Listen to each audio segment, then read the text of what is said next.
শেরপুর সদরের ঈদ আনন্দ উপলক্ষে ঐতিহ্যবাহী হাডুডু খেলার আয়োজন করা হয়। বান্ডেল থাকলে প্রতি সেনমানিতে টাকা বাঁচবে। বিকাশ সেনমানি বান্ডেল কিনে জিতুন প্রতি লেনদেনে। রোববার বিকেলে টাঙ্গারিয়াপাড়ায় জয়নুল আবেদিন স্মৃতি সংসদ নামে একটি সংগঠন এই খেলার আয়োজন করে। এতে বিবাহিত দল 2-1 গোলে অবিবাহিত হাডুডু দলকে পরাজিত করে আনন্দে মেতে ওঠে।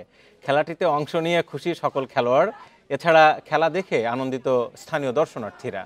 নতুন প্রজন্মকে আকৃষ্ট করতে প্রতি বছরই হাডুডু খেলার আয়োজন করার আশ্বাস আয়োজকদের।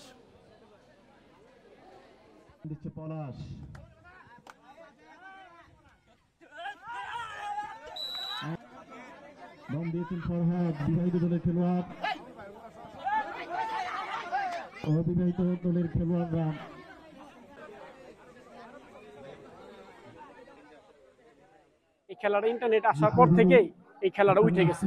আমরা প্রতি বছর ঢাকা থেকে লোক আসলে আমরা সারা গ্রামগঞ্জ থেকে সব লোক এসে আমরা খেলার আয়োজন করি। আজকে খেলাটা হইলো খুব সুন্দর লাগলো, খুব ভালো লাগলো খেলাটা।